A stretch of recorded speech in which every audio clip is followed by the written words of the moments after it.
Ladies and gentlemen, welcome to the Seaglass Perspective, a podcast about finding resilience while weathering the storm, presented by Seaglass Counseling and Wellness Center. My name is Chris Nakos, and I'm joined by my co-host, Vincent Covelli. Vincent, how you doing? What's going on, everybody? Chris, I cannot complain. I've gotten an oil change. I got some stuff in the mail that I've been excited for. It's been a good week.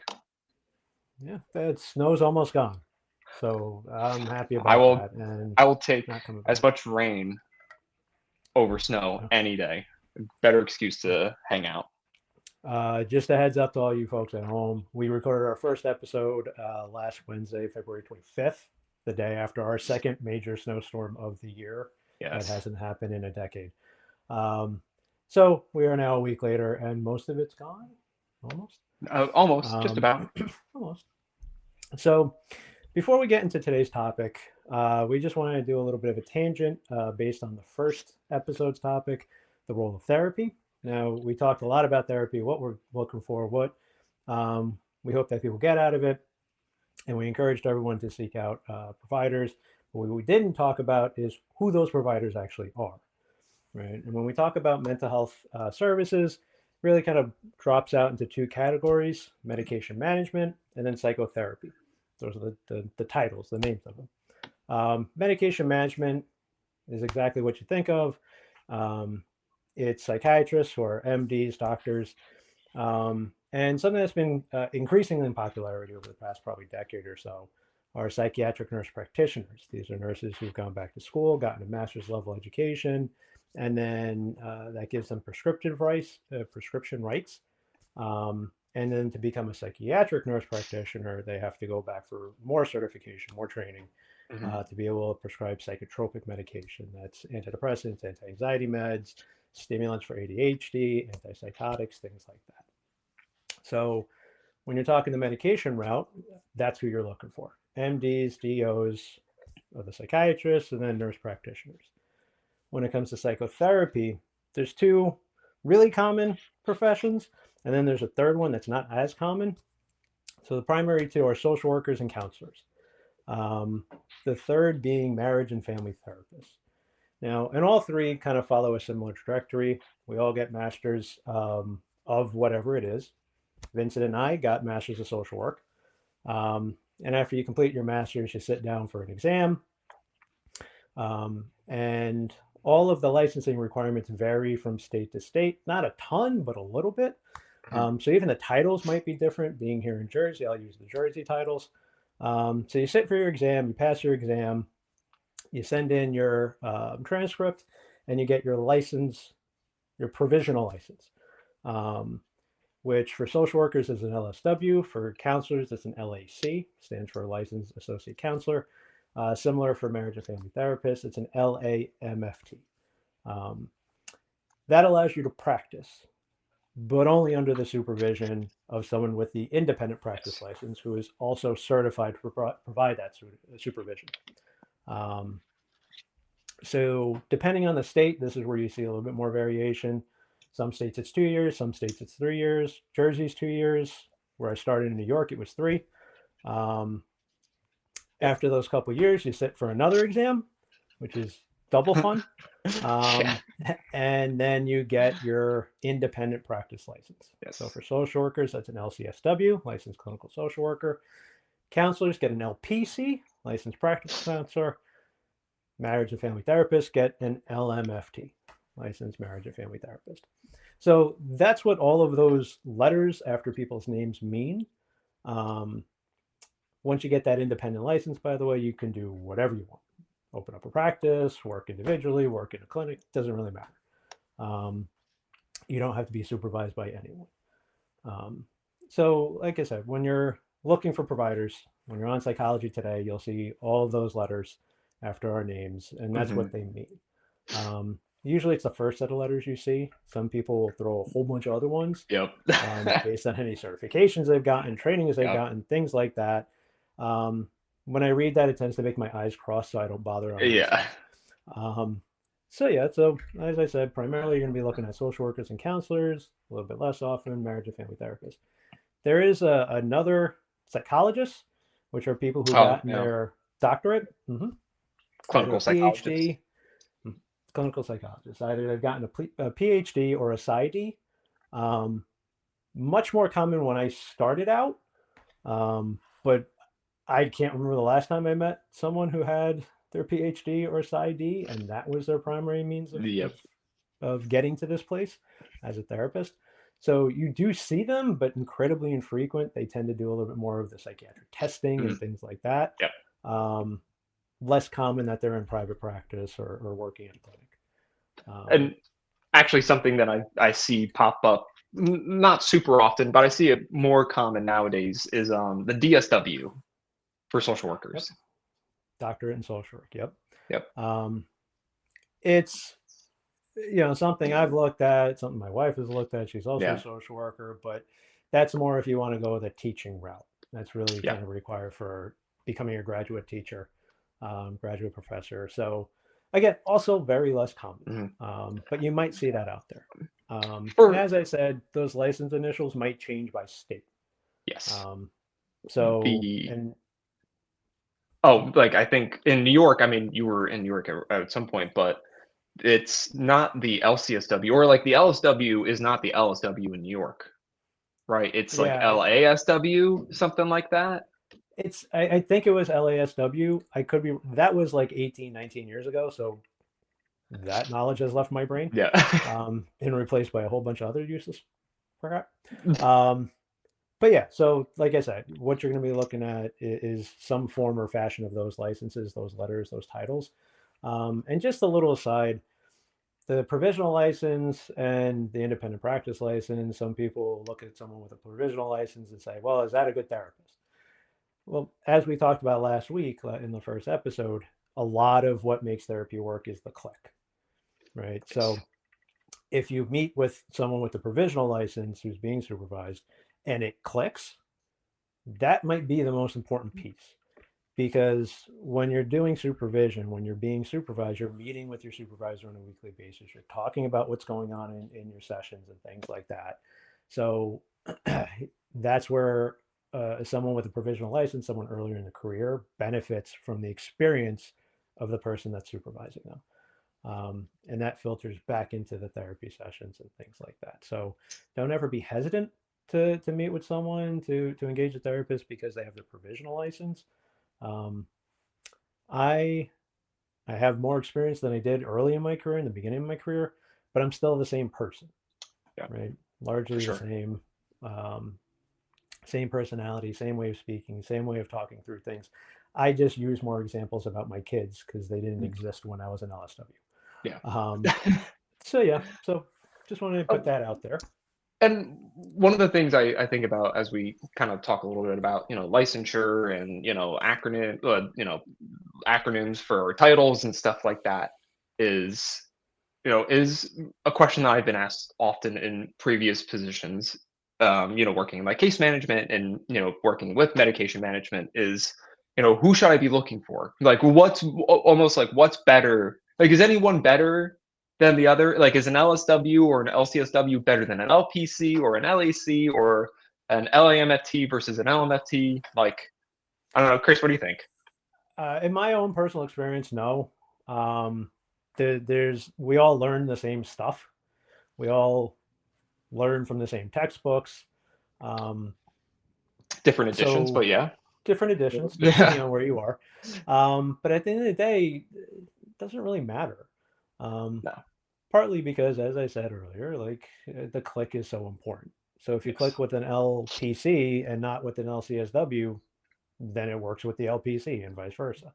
Yeah. Um, and as um, a certified supervisor, I've supervised LSWs. I've also been able to supervise LACs Yep. in practice, and it really comes through. They come in with the same knowledge. Yep. Everyone gets the same kind of education. Um, Even early in my career, coming out of New York, I graduated from Columbia. I had colleagues who graduated from Fordham, from NYU, from Hunter College, things like that. And you hear Columbia, you go, oh, that's Ivy League. And then you hear Hunter, and you go, well, if you don't live in New York, you might not even know what that is, Hunter Nope. College. Nope. Um, Never heard. but at the end of the day, we all got the same kind of education. Yes. Um, Honestly, what made or broke a student's experience in grad school was the internships that they had, Oh, where you got a lot 100%. of on-the-job training. So Yeah. I got really lucky with my internships. I had two phenomenal ones. I had the person sitting next to me in class had two not great ones. Yeah. I learned more from mine than they learned from theirs, and we're both graduating with a Columbia degree, right? Yep. So I always tell people don't get too hung up on the credentials. Don't get too hung up Right. on the grad school, the college, things like that. It's all things you type on a resume, and Yeah. that's about it. And it's funny that we even talk about this. Yesterday when I was getting my oil changed, actually, I was talking to the young lady at the front desk, and we were just like chatting about life and stuff like that. And she said she was going into like she got her bachelor's in psychology or just about to finish it up. She was thinking about going into mental health and things like that. Didn't know what avenue to pursue, just like knew she wanted to like do something in mental health. And she's like, "What should I choose?" I'm like, whatever works, I guess. Truthfully, I picked social work because my older sister was a social worker, so I had more exposure to that, and it kind of just felt like a natural pathway for me. But going to be a social, going for your MSW or pursuing a master's in clinical psychology or pursuing a master's in clinical counseling, things like that. Kind of like what's that saying? Six of a dozen, half another, whatever. Like, Six of one, half a dozen of another. yeah, Early in my career, I chose an MSW because the master's in counseling, the licensing for counseling was getting off its feet.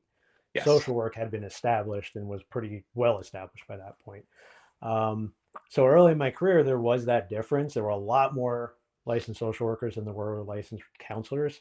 hmm, Um, I don't think I actually met my first colleague who had a master's in counseling until I got to Jersey a few years into my career. yeah, Um, but at this point, it's everything's kind of level playing field. Counseling, masters in counseling programs have become far more prevalent, far more common, yes. and the material is largely the same. So, Yeah. I mean, in every single LAC or LPC I've ever worked with, my my master's level internship, actually, my bachelor's advanced standing internship was an intensive outpatient unit. My master's was an intensive outpatient unit. My first job was an intensive outpatient unit. Um, so I've worked in a lot of IOPs in my lifetime, and you get a lot of different levels of licensure, come through those types of jobs and stuff like that. mhm, And we we engaged in treatment in every single like the same way. I mean, yeah, obviously different personalities and different ways to approach things, mhm, but our knowledge is still generally the same. I think maybe social work is a little bit more holistic in the sense that we're kind of taught on like the ecosystems level, mhm.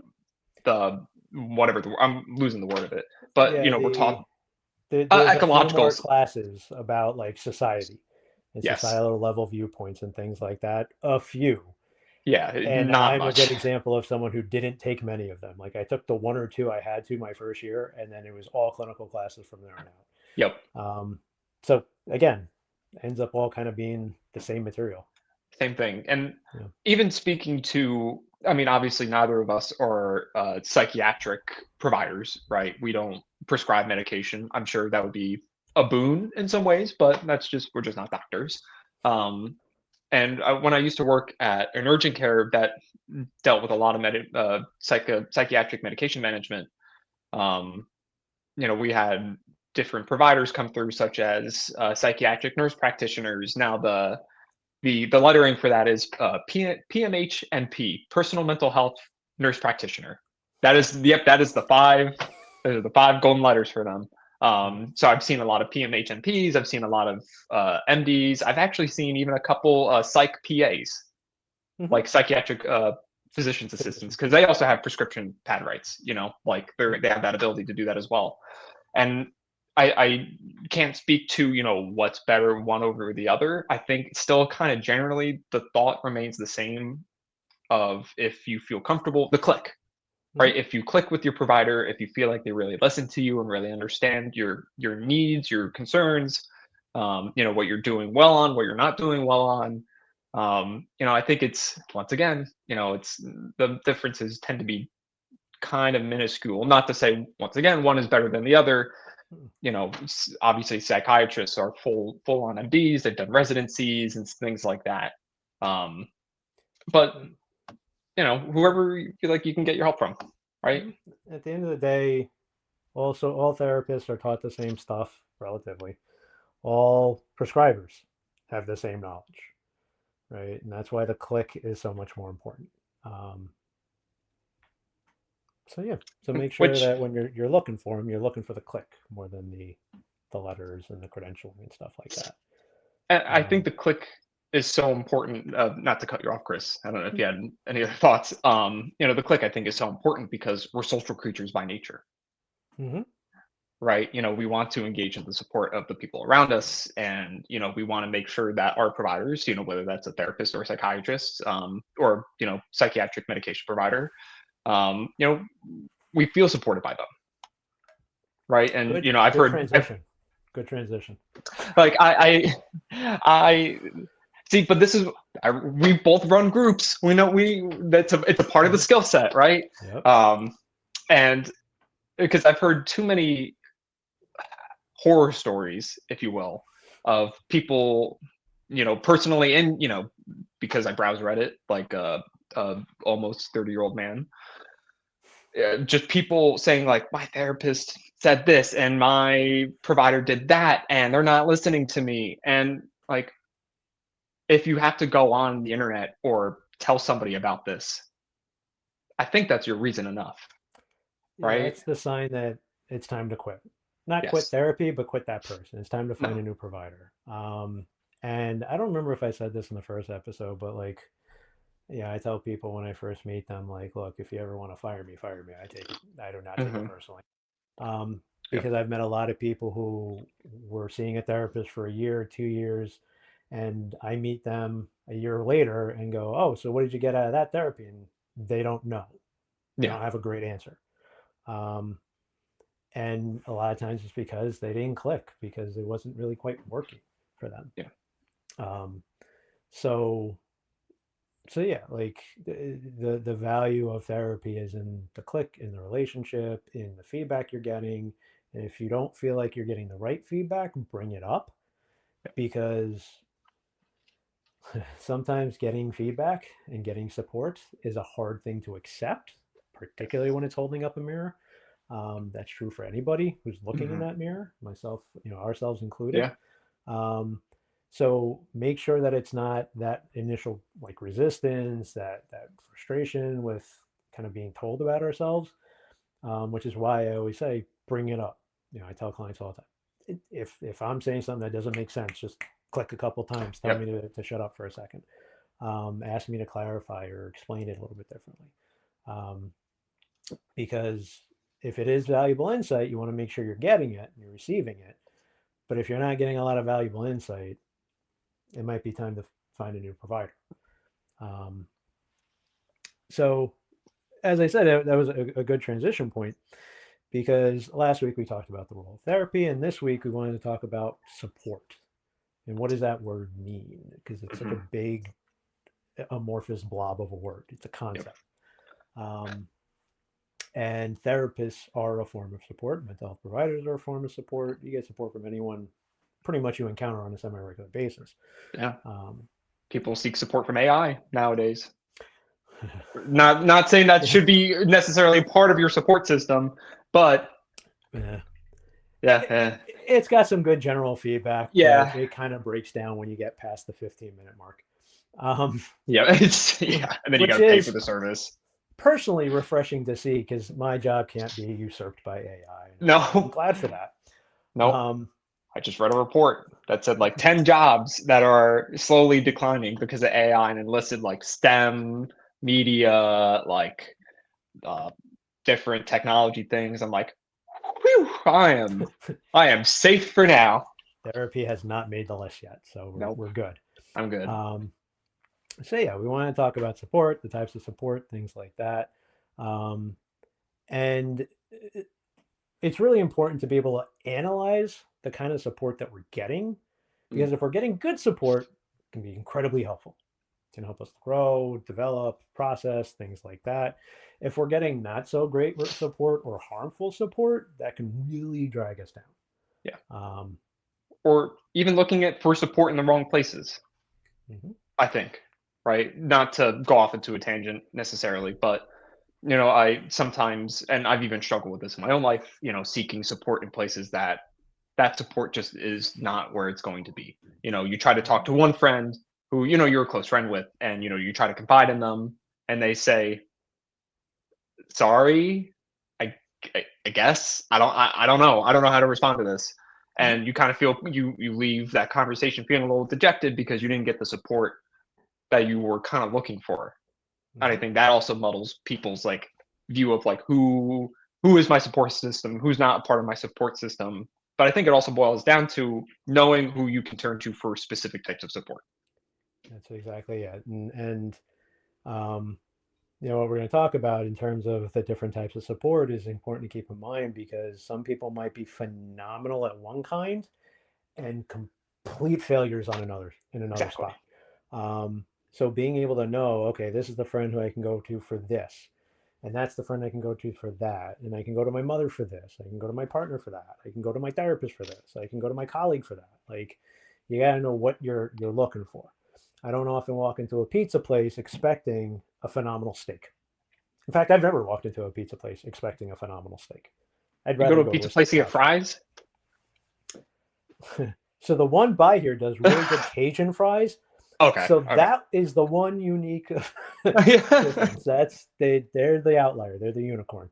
But generally speaking, no, you don't go for a hamburger. You go No. for pizza. You go maybe for subs Yeah. occasionally.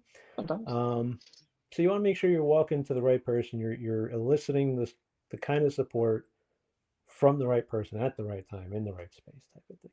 Yes. Um, so the way a simple way of kind of thinking about support is we break it down into two broad categories: functional support, the tangible stuff, and then emotional support, which no one can quite describe. So we're going to do our best shot at Yeah. We'll try. it. The functional support is pretty easy, right? There's acts of service, taking things off your plate, Yep. and feedback and advice. So the acts of service, pretty simple, right? Yeah. If we're dealing with stuff, if we've got a lot of going on, um, we sometimes really get helped by people just easing our functional burden, Yeah. right? Yep. As I've said, we've had two record snowstorms in the past month and a half. Um, and my neighbor had a heart attack a couple of years ago. Still kind of in the process of recovering it. And he has a probably 20-foot long, 10-foot wide driveway. There was not a chance I was letting him shovel. Um, so with all the snowstorms, every time I went out, cleared out my driveway, I was there clearing out his driveway. Um, and because at the end of the day, that's just kind of the nice thing to do. Yeah. And he would come out and thank me and tell me I don't have to, don't worry about it. Nah, that's ridiculous. I'm gonna help you out. Yeah. Because I know he can't quite do it. It's going to take him 3 times, 4 times longer to do it than it would take me, especially because I have a small army of children. I have 4 kids. So you better believe, at Yeah. the And very they're least, the two shoveling your older ones. driveway. Well, there's 6 of us total, so we'd go out in mass and we get halfway down our driveway, and then I'd be like, "You two with me," and then we'd cross over to his driveway and get to work. And we had a lot of practice at that. It became a very efficient system over time, Yes. past month. Um, so taking things off of our plate Yes. eases the burden, right? Or And even then, Oh, no. yeah, I go ahead. was just gonna say, I mean, even for me, the first snowstorm that we had, I was shoveling out my car, my girlfriend's car at the time, and my neighbor tries to turn his truck over to, just get it warmed up, clean it off, stuff like that. Doesn't start, doesn't jump. Yeah. So I stood there for maybe like an extra 45 minutes, an hour, just like helping him start the car up between jumping the car, trying to spray starter fluid into it to try and just like get it to kick. Mhm. Um, and if I wasn't there, nobody else really would have helped. And just to even help out with that, is Mhm. like enough in a community sense to feel that like that functional support. Yep. So that's And my personal anecdote. Oh yeah, and this is where like we're talking about like neighbors and friends and things like that, but like this is a big one when it comes to relationships. Um, it's a rare situation in which I meet someone, a couple, right, for couples counseling. If I meet someone for an individual session who wants to talk about their relationships, their partnership, their marriage, things like that, and this doesn't come up in some way, shape, or form, all the time. right? Um, because of societal norms, gender norms, a lot of the burden of household stuff falls on the wife Yep. in a heterosexual relationship, in a marriage, a lot more often than not. Yep.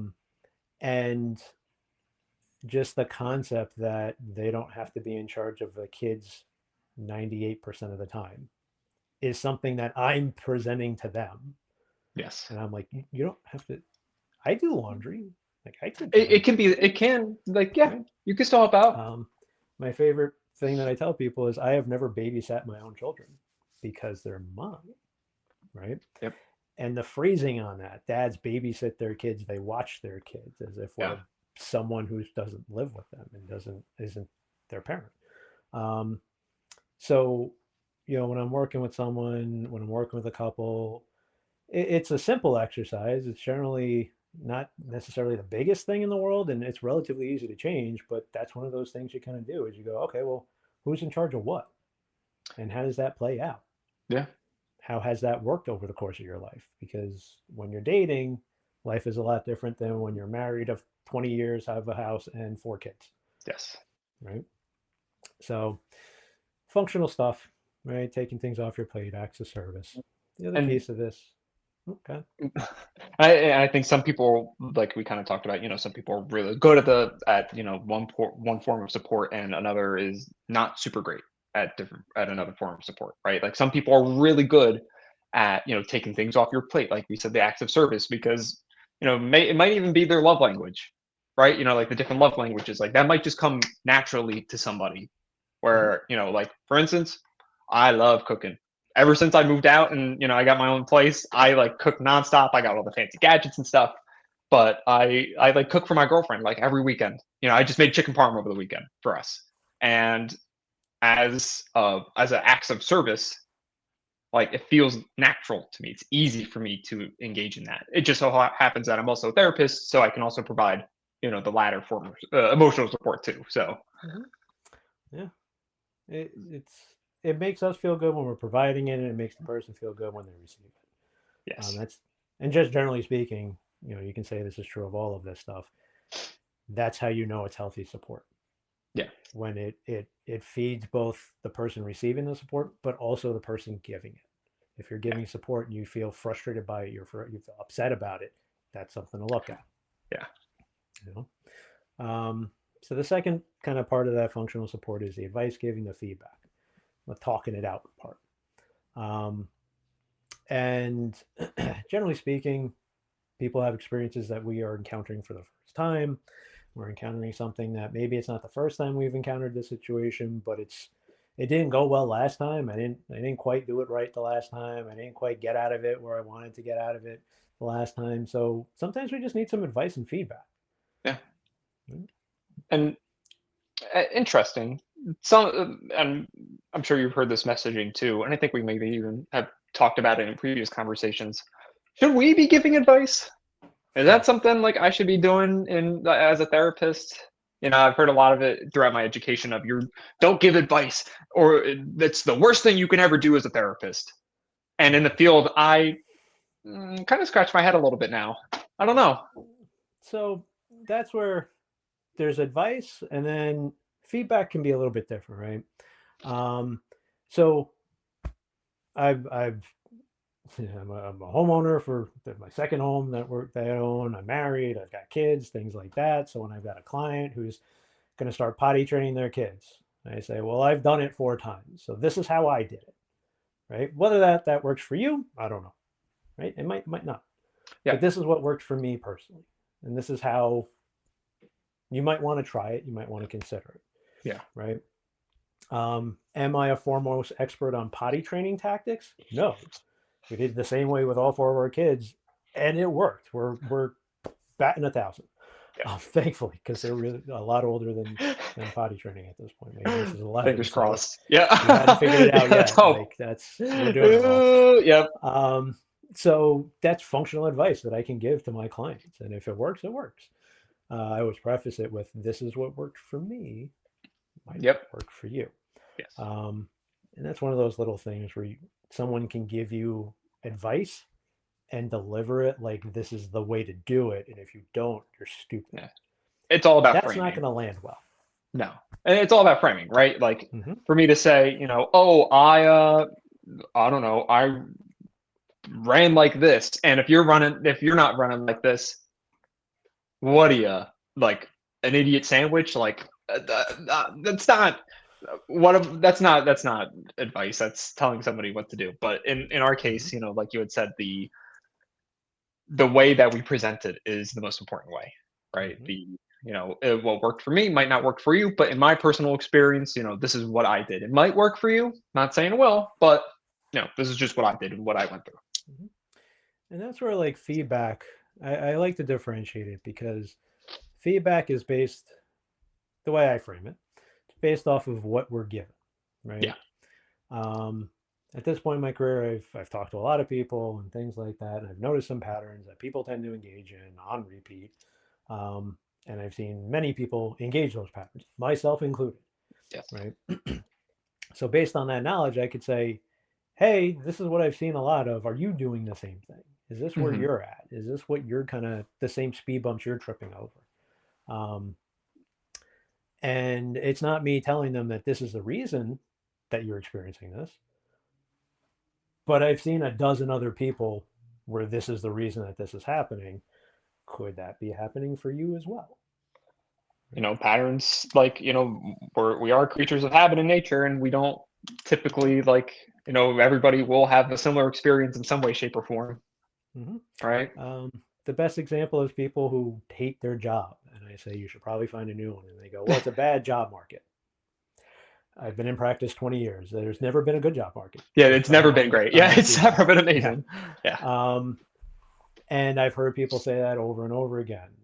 I take not copious notes during my sessions, but I do. And part of the reason I do that is because I can literally flip a page. Well, it's on my iPad, so it's not technically flipping a page, but I can go back to an earlier section of notes and say, you said the exact same thing 8 months ago. Yeah. Mm, Yeah, you and notice I a have it pattern? right here. Yeah. It's I have facts. Um, so being able to kind of give that kind of feedback to people and being able to point some stuff out, say, hey, look, like there's something going on here that you might want to pay more attention to. While it's not advice giving, I'm not telling people what to do. We're not saying you should do this, or we're not defining the problem for them. We're kind of giving suggestions, Yeah. right? Gently, right? Mhm. If somebody says, I want to do a hard drug, maybe I'll tell them not to do that. But, Yeah. the general sense, right? Let's engage in a little bit of harm reduction too. But, Yeah. I think oftentimes, once again, I've just heard a lot of, clients, in previous positions saying, like they just, like, told me what to do. And I'm like, did they? I don't know. Like, obviously, I'm not in their shoes, so I don't know. Maybe the therapist did, but Yeah. the rules tend to be what's said in school is not oftentimes the reality of our work. Mhm. It sometimes feels like, um, but I think we are also able to once again kind of like apply it to like unique individuals, right? Like every piece of advice, it's not going to be the same thing, and everybody's going to have different experiences, but similar themes, Themes. Yeah. Right. right? So like that whole like any problem that you might be encountering, while it's going to be unique to you, it's going to be unique based on the players in the situation, things like that. Like difficulty confronting a partner is something I've talked about a lot Yes. over the years. Yeah. Um, so while your unique situation might be just that, it's a unique situation, the overarching concepts of why we might struggle, right? Yes. And one of those is anger. That's a big one. Mm, I feel that a lot, where people talk about not wanting to get angry, feeling anger is a rageful thing. It's out of control. No. They'll snap at a partner and be like, I can't believe I yelled at them so much. And I'm like, well, what'd you say? And they'll be like, well, I told them to back off. And I was like, "Mm, was it terrible? Yeah. Right? No. Anger is something that, for a lot of people, is a very difficult thing to embrace. Right? So while you're sitting with me talking about it, and we'll kind of come to this a little bit more in the emotional support piece. Like I find one of my jobs is just to normalize anger. Be like, yeah, Yeah. it's okay to feel angry. It's okay to be upset with this situation. It's okay to feel anxious about that, um, because it makes sense, Yeah. And right? something that I used to the groups I used to run at my first position as like a counselor at an IOP.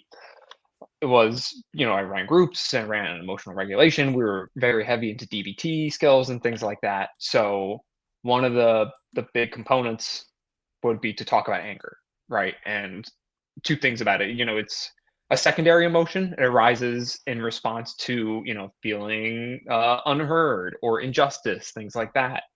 Um, but also, it's an emotion just as any other emotion is. Like, it's not obviously it's not wrong to feel happy because feeling happy feels good, right? Mm-hmm.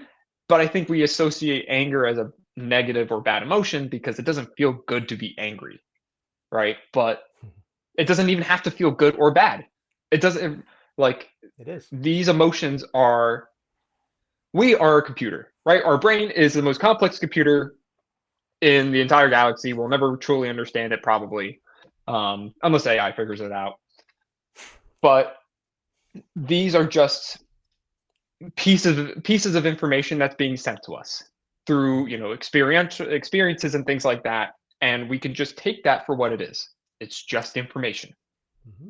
and what we do with that information is why then we end up in therapy, because maybe our reactions to that information may feel uncomfortable, or maybe we react too much with that information, Mm-hmm. right? And if you ever want the best proof that anger can feel good, look at the rise of rage rooms. We Yeah. all saw, Oh, this is dating myself a little bit, but we all saw Office Space where they beat the heck out of a like printer. a printer. And I Yep. think everyone saw that scene and was like, yep, that feels right. Um, and rage rooms exist for that reason. People pay to go smash plates and beat up printers Yeah. because it feels good. It's They had good one to at get that the out.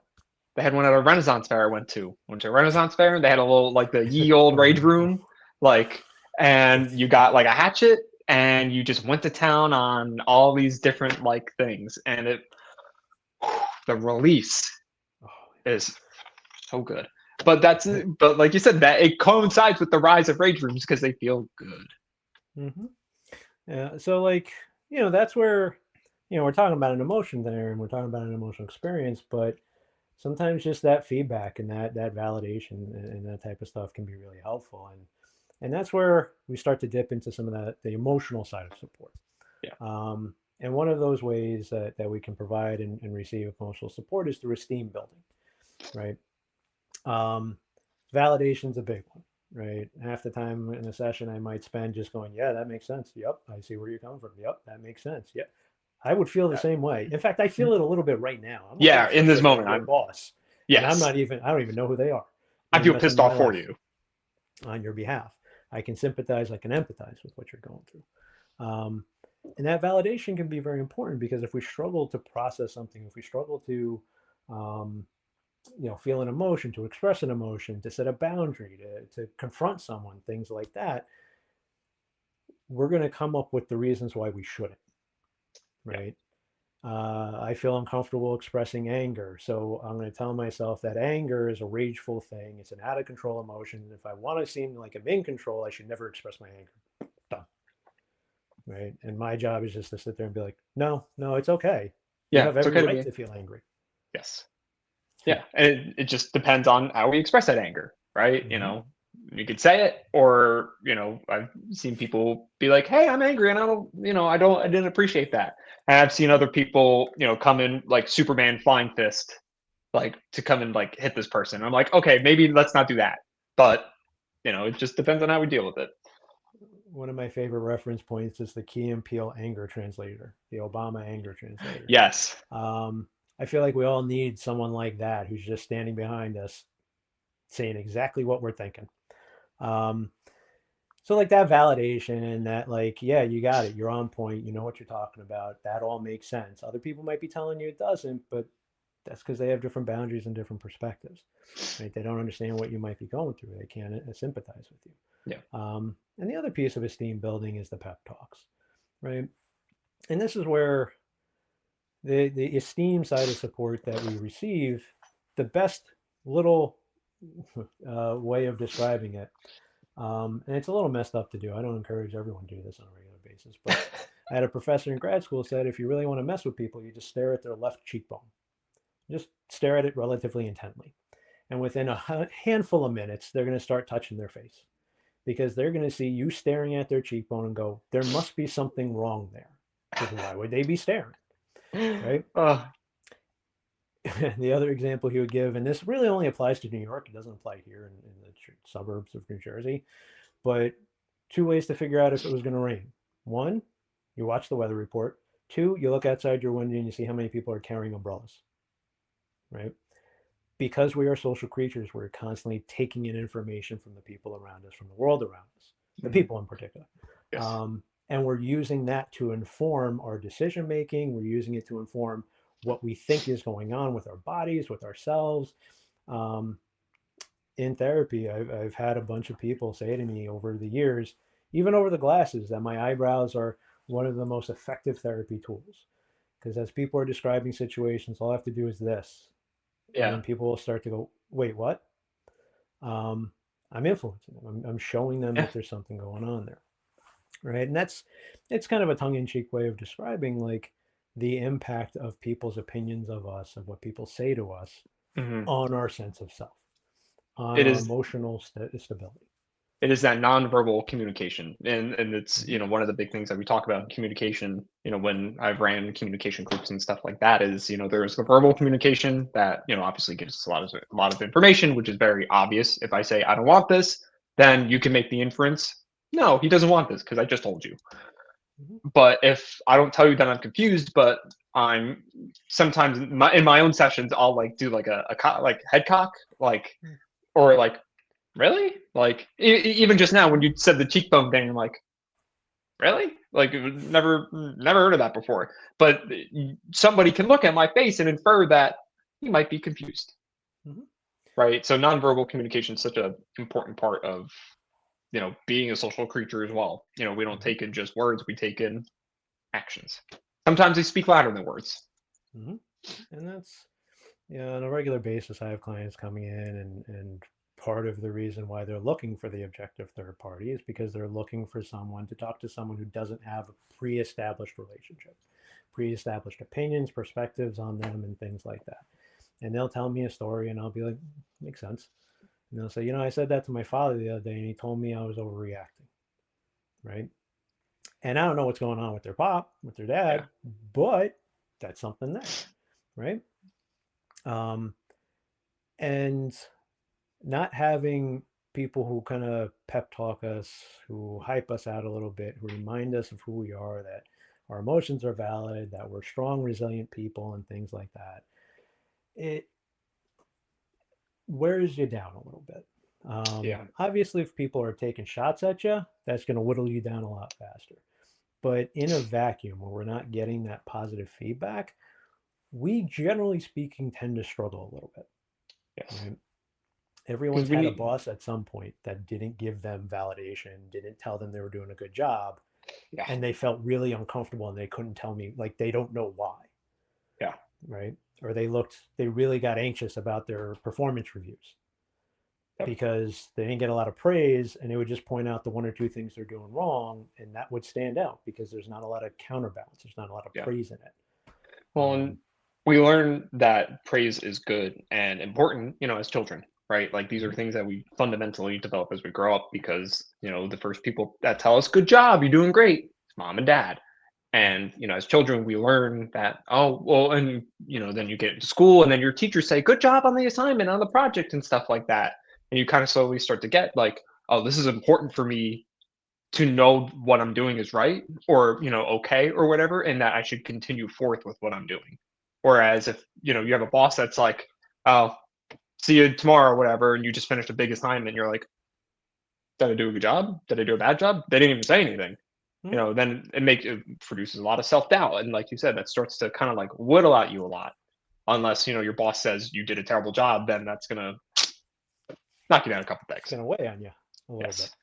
Um, it's having kids and having watched so much Sesame Street over the course of their childhood, they are big on praise and positive affirmations and things like that. And even on that note, I always like to say, because people say how for some people it works, for quite a lot of people it doesn't, giving themselves positive affirmations, right? I say I'm good enough, I say I'm smart enough, I say I'm capable and all these things. And one of the most common complaints I get is it just doesn't feel, it doesn't hit, Yeah. right? And that's the reality is giving ourselves pep talks can be helpful, but sometimes it lands a lot more when it's coming from someone else, when it's coming from someone that we trust, whose opinions we value, things like that. That is what that esteem support, the part of it is Well, it helps to build us up. I think a big, like, not a big reason as to why, and a lot of this can be spitball, and I might be totally wrong. You could say, then that's totally off the mark. But I think, we look at ourselves, we look in a mirror, we don't like, we see ourselves, yeah, but we don't see the version that other people see, Mhm. right? People, going back to the cooking thing, like me, I don't think I'm that great of a cook. I mean, I know how to make food. I know how to make chicken parm and stews and stuff like that on a hobby level. And I eat it and I'm like, I don't know, it just tastes like food to me. But my girlfriend's like, this is so good. You are so good at cooking. And I'm like, really? I don't see it. But it's that, like, other people view us in a much different regard than we view ourselves. So I've had difficult sessions, in the past, or like, long days where I stare at myself in the mirror after taking a potty break and thinking, come on, go on, you can do this, like, you got this. But it doesn't land the right way because then you just go through it all. But if you have a boss that says you're doing a great job, then it kind of makes it, you know um a little bit easier. I think it's also really important in the community aspect as well, right? The something I kind of reflect back on is I'm a part of a team for all the listeners. I'm a part of a team, a card game team. I play a lot of trading card games, and I was at a big tournament, like 2,000 person tournament, trying to go for the gold and stuff like that. Totally missed the mark, didn't land it, but it's okay. But the night before, I was sitting at the table with a bunch of my friends, going through the cards, looking at my deck and stuff like that. And the kids call it crashing out nowadays. Like, no, you haven't heard of crashing out? Really? Yeah, Wow. I'm too old So for that like either. crashing out is like you're like I don't know what the word would be, like this is it, I'm toast, like we're not gonna be able to do this, like screw this, Yeah, screw that, this all sucks, like a mental breakdown, fancy word for it. catastrophizing. Catastrophizing, exactly. Hmm. And I'm sitting there catastrophizing about my deck and my play ability and stuff like that, and my buddy gives me this really long pep talk of like, you're the warrior and the warrior is only as good as its tool, or like, no, the tool is only as good as the warrior wielding it, and Yeah, you are a damn good warrior. And I'm like, I needed that. and then you Thank you. I punch the am a wall warrior.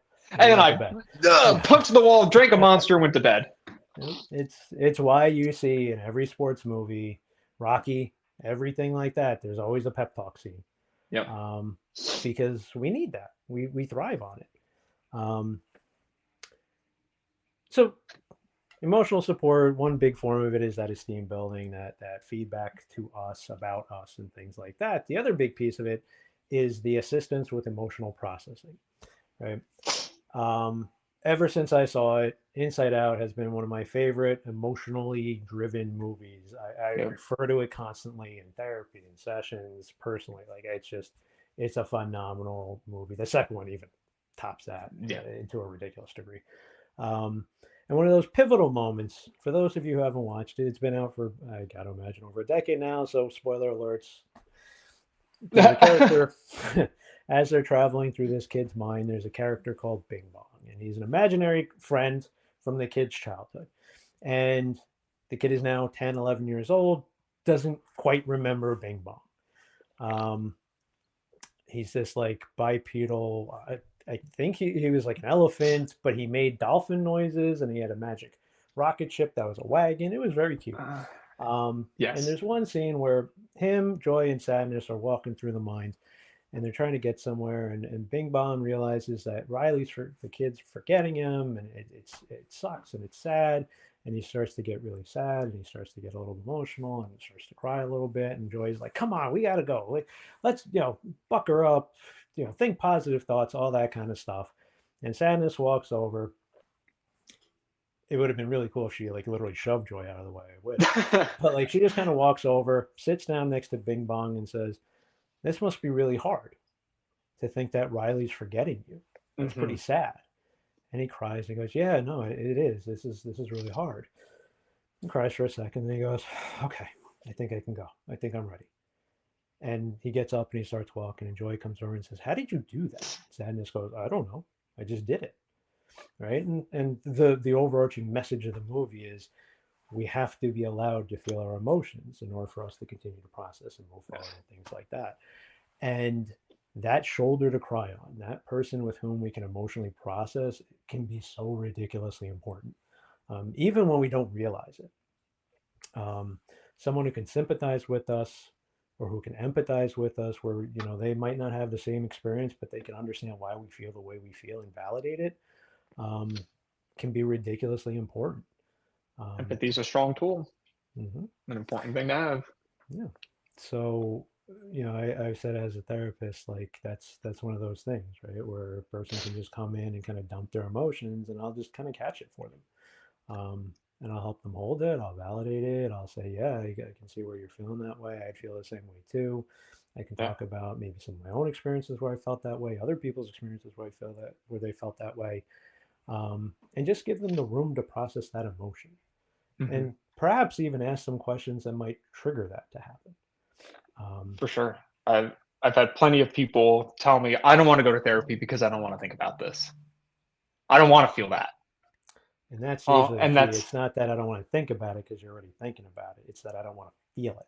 I don't want to feel it. I don't want Hmm. to like bring myself back to that moment, right? To that day and relive that experience, whether, Hmm. big or big T, small T, whatever you want to call it. Like, you know, it's a hard thing to process, but also at the same time, that's how we heal, right? We have to go through pardon the language, we have to go through the shit to grow some flowers, right? Yep. There's a lot of manure in the best gardens. Yeah. Um, and that's where our hesitation to feel our emotions, to process them out ourselves, that can be really difficult. And as a little aside, one of the little things I'll suggest to people, I do this myself on, depends on what's going on a semi-regular basis, is the scheduled cry, where it, holding in your tears is like holding in a burp, where you're going to get Yeah. more and more uncomfortable over time, and it's getting harder and harder to hold it in, and then eventually it's going to pop out when you least expect it, right? And then Yes. that's not necessarily the best moment. Um, so if we can find a way of processing on a regular basis, we do it. And that's why we have sad movies. That's why there's sad video clips on YouTube and things like that. That's why really like every Pixar movie has a moment that is just meant to make you feel like crap and make you cry. Yep. And we love it because it helps us to process that emotion out.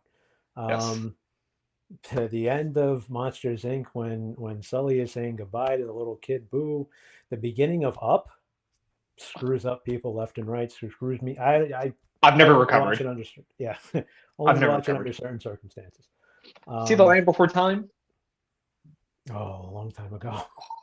And like when I don't remember Littlefoot. When Littlefoot's mom passes away from literally the extinction event meteor, Yep. I'm like, or it was volcano. Like as a kid, I didn't even understand anything that we're talking about in this episode as a child, but I still knew But that you was sad. understood that. But Yep. I understood that. It's for me. It's go an older generation. Bambi. Oh, First, what, 10 minutes? Bambi's mother dies, is killed by a yep. hunter, and we all had to feel.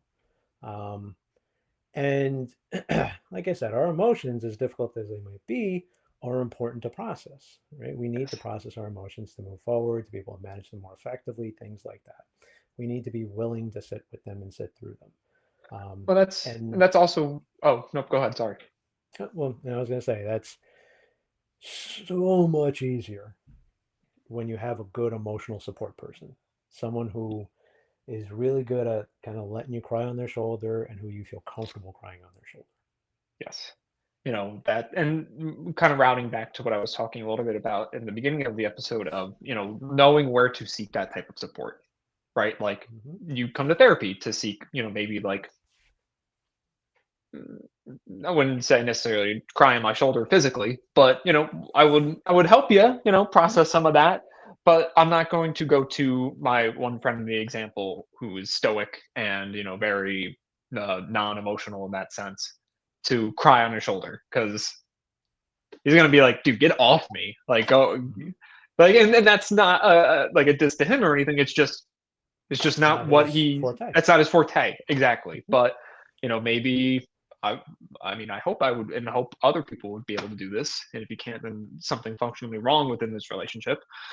Your girlfriend, boyfriend, partner, whatever you want to call them, right? Hmm. Husband, wife, um, right? Like that's somebody that you would seek emotional support from particularly, right? Because that's a foundational component of that relationship, being open and honest and communicative. Ideally, ideally, and this is Ideally, something we'll talk at some point down the road about in another episode. But like emotional intimacy in a relationship can define a relationship. yeah, How comfortable I feel processing my emotions with this person, and how comfortable I feel like helping them to process their emotions. yeah, Right? Support's a two-way street. As we said earlier, a really healthy, mutually supportive relationship is one in which, as I give support, I feel good, and as I receive support, I feel good. And if we're both feeling that, the relationship's working really well. yes. Okay, that's situational. Um, so when you're kind of looking at your relationships, when you're looking at your support network, right? Because network being the key part, because some people are really good at the functional support, some people are really good at the advice giving, the taking things off your plate, the acts of service. Some people are really good shoulders to cry on, but they can't give you advice about anything. Yeah, Some people are phenomenal at hyping you up and giving you the pep talks and being your yeah, hype man or woman. As you think about your support network and you think about the relationships that might be stressing you out, giving you some agita or something like that, this is one of the things to reflect on. Okay, well, this relationship's stressing me out. I don't quite know why. Well, what am I getting out of it? Am I getting the yeah, functional support? Am I getting the feedback? Am I getting the shoulder to cry on? Am I getting the esteem building stuff?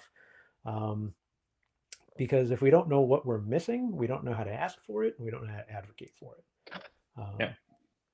So yeah, so this is And stuff that we encourage everyone to kind of reflect on and think about. even one last anecdote, and we'll start to wrap up a little bit.